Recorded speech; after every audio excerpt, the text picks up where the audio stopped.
नमस्कार। आप सभी का मेरे YouTube चैनल पे हार्दिक स्वागत है।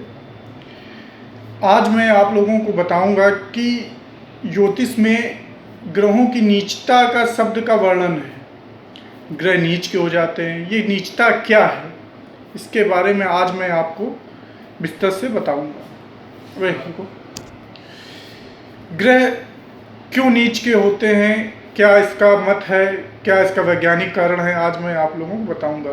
क्योंकि ज्योतिष एक विज्ञान है। संसार ग्रह हमारे एक दूसरे के अट्रैक्शन में ही घूम रहे हैं, रोटेशन और की गति कर रहे हैं, अन्य प्रकार की गतियां कर रहे हैं, और जिनका मेटेलिक, हर ग्रह का एक अलग मेटेलिक प्रभाव है, जिसका प्रभाव हर व्यक्ति पर पड़ता है। और हम भी इस पृथ्वी ग्रह पर रहते हैं, तो उस जो मैग्नेटिक जो आकर्षण बल है या प्रतिकर्षण बल है, उसका हम पर भी प्रभाव पड़ता है। तो आज हम बताएंगे आपको, पहले ग्रह सूर्य ग्रह को आज हम लेते हैं, जो आत्मा के कारक होते हैं और शासन प्रशासन सत्ता राजा का कारक माना जाता है उन्हें। वो कब नीच के होते हैं और क्यों नीच के होते हैं, क्या कारण है, पौराणिक कारण क्या है, वैज्ञानिक कारण क्या है, उसको भी मैं आपको बताऊंगा।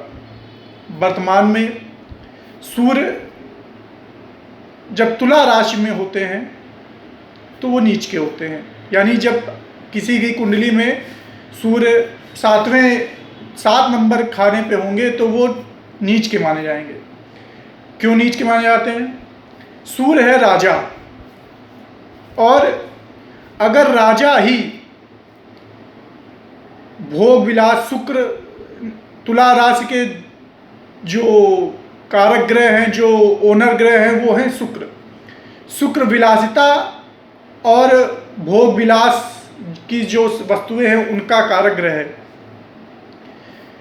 जिससे कि अगर राजा भोग विलास में पड़ जाए, पुरानी वैदिक मान्यताओं के अनुसार, क्योंकि हमारा जो ये ज्योतिष शास्त्र है वो पुराना है, तो उस थ्योरी के आधार पर जो पुरानी प्राचीन थ्योरी रहेगी, क्यों इसको नीच कहा गया इस अंक में, इस ग्रह में आने पर सूर्य के, उसका एक ही कारण है कि राजा अगर भोग विलास में डूब जाएगा तो जनता और आम जनमानस का नाश हो जाएगा, त्राहिमाम हो जाएगा, और जो सृष्टि की रचना सुचारू रूप से जो ईश्वर ने की है, वो राजा द्वारा संचालित होती है, वो नहीं हो पाएगी।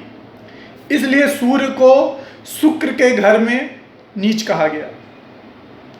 सूर्य है ऊर्जा, तेज, प्रकाश, शासन सत्ता, और शुक्र है विलासिता।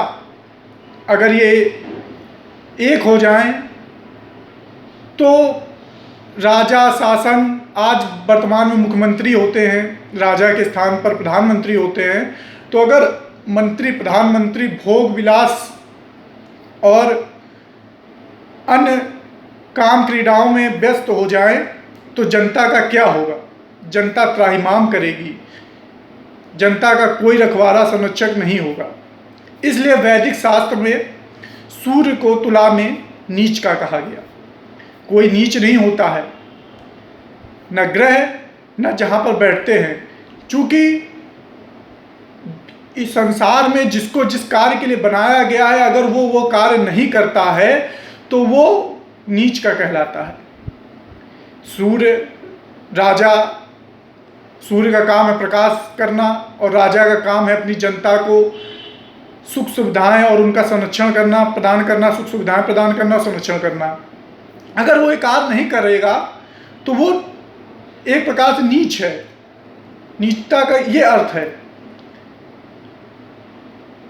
इसीलिए हमारे प्रकांड ऋषि मुनियों ने सूर्य को तुला राशि में 7 नंबर राशि में नीच का कहा। जो इस तथ्य द्वारा समझा जा सकता है। वर्तमान में अगर सूर्य किसी का नीच है तो उसे ज्योतिष शास्त्र में के अनुसार मैं आपको बता रहा हूँ कि अगर किसी का सूर्य नीच है तो वो शासन से सहयोग नहीं प्राप्त कर सकता, उसे शासन से कभी ना कभी दंड का भागी बनना पड़ता है। अगर किसी पाप ग्रह की दृष्टि पड़ जाए या पाप ग्रह के साथ संयुक्त मतलब संलग्नता हो जाए सूर्य की, तो उसे विभिन्न प्रकार से कष्टों का भोगना पड़ता है। नीचता के सूर्य होने पर उसका कॉन्फिडेंस लेवल, सूर्य नीच के होंगे तो उसको किसी के सामने अपनी बात रखने में एक झिझक होगी, कोई अधिकारी के सामने में बात करने में उसको एक डर सा महसूस होगा। अगर आपका सूर्य नीच है तो उसका उपाय करें। उपाय के रूप में आप सूर्य को अर्घ्य दे सकते हैं, सुबह जल्दी उठकर उसका अभिनंदन कर सकते हैं, उसको प्रणाम कर सकते हैं। और सूर्य पिता का कारक होता है।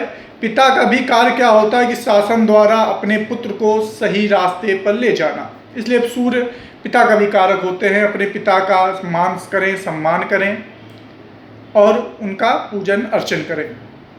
आशा है आपको आज समझ आया होगा कि क्यों सूर्य तुला में नीच के होते हैं, इसका आध्यात्मिक पक्ष क्या है और ज्योतिष पक्ष क्या है। अगर आपको वीडियो अच्छा लगा हो तो इसको लाइक करें, सब्सक्राइब करें, जिससे कि आगे भी ज्योतिष का और आध्यात्मिक जो ज्ञान है वो आप तक पहुंचा सकूं मैं। धन्यवाद। जय महाकाल।